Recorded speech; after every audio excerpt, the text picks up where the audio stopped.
반갑습니다. 6월 22일 주일 큐티 스케치 시간입니다. 오늘 본문은 시편 78편 32절부터 39절까지의 말씀입니다. 오늘 본문은 이렇게 시작합니다. 이러함에도 그들은 여전히 범죄하여 그의 기이한 일들을 믿지 아니하였으므로 하나님이 그들의 날들을 헛되이 보내게 하시며 그들의 횟수를 두려움으로 보내게 하셨다. 오늘 33절에 보면요, 하나님이 하나님에 대한 기억을 등한시하는 사람들, 하나님 앞에 지속적으로 불순종하고 배반하는 사람들을 어떤 삶을 살도록 하셨냐면 헛되고 두려운 삶을 살게 하셨다고 말해요. 여러분, 우리가 이 땅을 살면서 참 제일 불쌍한 게 그런 거잖아요. 늘 두려움 가운데 사는 거. 늘 두려움 속에서. 관계에 대한 것이든 아니면 내가 어떤 일에 대한 성취든 늘 두려워요. 그럼 여러분, 그게 참 사는 게 고역이죠. 산다고 말할 수 없습니다. 그런데 죄인이 바로 두려운 삶을 산다는 거예요. 죄인이 두려운 삶을 살고. 그리고 여러분, 삶을 쭉 살았는데 20년 40년 막 살았는데 내 평생 70년 80년 살았어요. 그런데 헛된 삶을 살면 그야말로 얼마나 또 불쌍합니까? 근데 오늘 성경은 헛된 삶, 그리고 두려움으로 살아가는 삶은 누가 사느냐? 바로 하나님의 말씀에 불순종하며 하나님 없이 살아가는 사람, 범죄하며 살아가는 사람들이 인생을 살면서 가장 불쌍한 삶을 사는 거예요. 헛된 삶과 두려움 속에 사는 삶. 어떤 이들은 이렇게 이야기할 수 있어요. 나 두려움 없이 사는데. 그런데 하나님과의 관계가 온전치 못하면, 하나님과의 관계를 모르면 그 사람은 두려움 속에서 살 수밖에 없어요. 숨어서 산다고요. 나무 뒤에 숨어서, 하나님이 불러도 숨어서 수치 속에, 불안 속에, 두려움 속에. 그것이 만약에 없다. 그것은 화인 맞아서 그래요. 이스라엘 백성들, 어제 본문을 쭉 보면요, 언약을 지키지 않고 준행하지 않고 거절하고 하나님을 잊고 범죄하고 배반하고 탐욕스럽게 살고 하나님이 시험하고 믿지 않고 의지하지 않고 자기의 욕심대로 이렇게 사는 거예요. 기억하지 않고. 하나님 멀리하는 사람들의 삶이 이런 특징입니다. 의지하지 않고 믿지 않고 시험하고 배반하고 범죄하고 탐욕대로 살고 욕심대로 살고 이렇게 사는 삶이 어떤 삶이냐? 헛된 삶, 그리고 두려움 삶이라는 거예요. 그런데 오늘 33절은 그 주체가 내가 내 잘못 때문에 헛된 삶, 두려운 삶을 사는 거거든요. 사실 내가 엉뚱한 것을 선택했기 때문에, 죄를 선택했기 때문에 그 결과로 내 삶이 헛되고 두려운 그런 삶을 살고 내 책임이에요. 그런데 하나님이 오늘 33절 이렇게 표현합니다. 내가 그들을 헛되게 날들을 보내게 했다. 내가 그들을 두려움 가운데 매해 살게 했다. 이렇게 하는 거예요. 이게 무슨 말입니까? 네가 잘못한 결과로 그렇게 일어나는 게 맞아. 그런데 네가 잘못한 결과로 늘 일어나는 게 아니라 네가 잘못했기 때문에 내가 그렇게 심판한 거야. 이렇게 이야기합니다. 여러분, 내가 잘못해서 넘어졌어. 내가 주의를 기울이면 안 넘어질 수 있었는데 내가 이렇게 잘못했기 때문에, 내가 관리를 잘못했기 때문에 나에게 문제가 생겼어. 여러분, 이게 맞아요. 틀린 말은 아닙니다.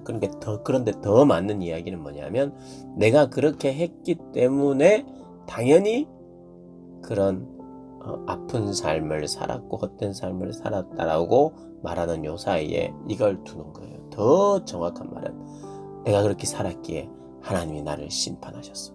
그러니까 이걸 주권자가 있는 거예요. 주권자. 그냥 자연의 순리대로 내가 불순종의 삶을 살아서 헛된 나날들을 살았다. 그냥 자연스럽게 그냥 그냥 내버려둬도 그렇게 된다고 말할 수 있지만, 그러나 심판하는 주체가 있다고 오늘 본문은 이야기하는 거예요. 하나님이 주권자라는 거예요. 하나님이 주권자. 그래서 계속해서 반복됩니다. 기이한 일들을 생각지 않는 것, 기이한 일들을 잊는 것, 기이한 일들을 믿지 않는 것. 결국엔 기이한 일들, 하나님이 행하신 일을 기억하지 않으면 그 일을 믿지 않아요. 믿음이 없으면 그 사람이 어떤 삶을 사는가? 두려움과 헛됨 가운데 사는 거예요. 그러니 얼마나 우리에게 이 믿음이 필요하고 되뇌이는 게 필요하고 기억이 필요합니다. 이스라엘 백성들이 하나님 앞에서 회개할 때도 있었어요.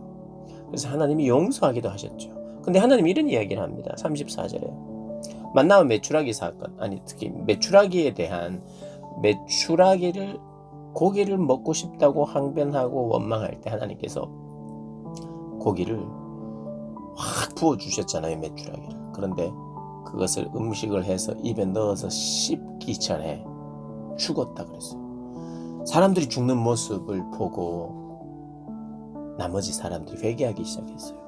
근데 하나님 뭐라고 말씀하신 줄 아십니까? 33절에 하나님이 그들을 죽이실 때 그들이 그에게 구하며 돌이켜 하나님을 간절히 찾았어.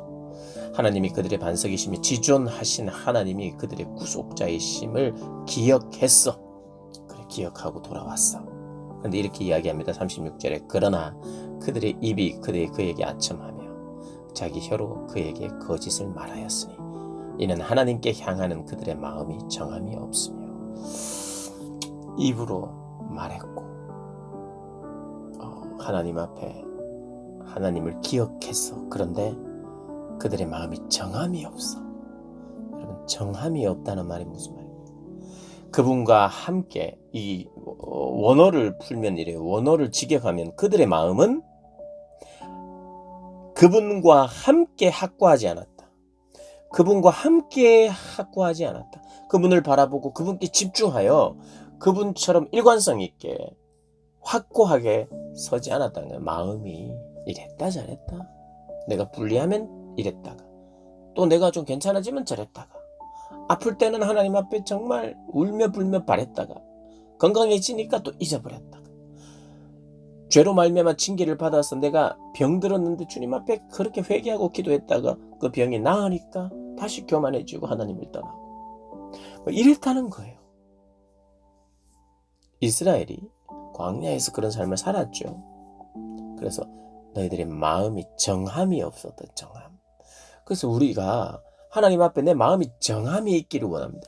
정함이 없는 사람 되지 않기를 원합니다 라고 기도하는 것은 굉장히 중요한 기도의 제목입니다.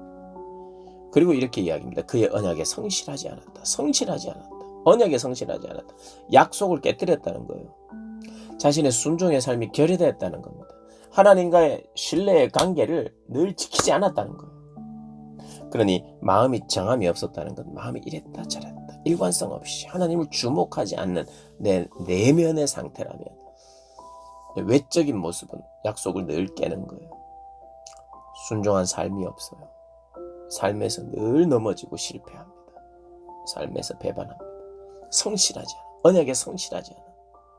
그러니까 마음에 정함이 없는 것과 언약에 성실하지 않는다는 것이 병행하여 같은 의미이기도 하면서 좀 더 어떤 그 방향은 내적으로 외적으로 하나님 앞에 신실하지 못함을 이야기하고 있습니다. 39절에 이렇게 이야기합니다. 그들은 육체입니다. 38, 39절입니다. 오직 하나님은 긍휼하심으로 그럼에도 불구하고 하나님은 긍휼하심으로 죄악을 덮어주시고 멸망시키지 아니하신다 이렇게 이야기합니다. 그러니까 하나님과 인간의 계속 줄다리기가 있어요. 포기할 만도 한데 하나님은 끝까지 기회를 주십니다. 인간이 또 하나님을 찾으면 하나님이 또 끌려와 주시는 그의 진노를 여러 번 돌이키셨다고 이야기해요. 그의 모든 분을 다 쏟아내지는 않았다는 거예요. 일부 죽이기도 했어요. 심판하고 징계하기도 했어요. 그러나 그거 다 쏟아내지 않았어요. 여러 번 돌이키셨어요. 광야에서. 그리고 39절에 이렇게 합니다. 그들은 육체이며 가고 다시 돌아오지 못하는 바람임을 하나님이 기억하셨다는 거예요. 자, 오늘 기억과 기억에서 기억으로. 우리도 하나님을 기억해야 돼요. 그런데 하나님도요.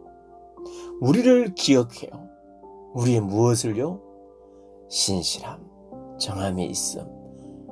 그런 걸 기억하는 게 아니라 정함이 없고 신실하지 못하고 바람 같아서 돌아오지 못한 바람 같아서 그걸 하나님이 기억했다는 거예요. 우리의 죄된 모습, 타락한 본성을 하나님이 기억했다. 몰랐다가 갑자기 생각났다는 뜻이 아니라 하나님도 우리를 기억해요. 우리의 연약함을 기억해요. 그리고 끝까지 우리를 붙드신다고 말하는 거예요.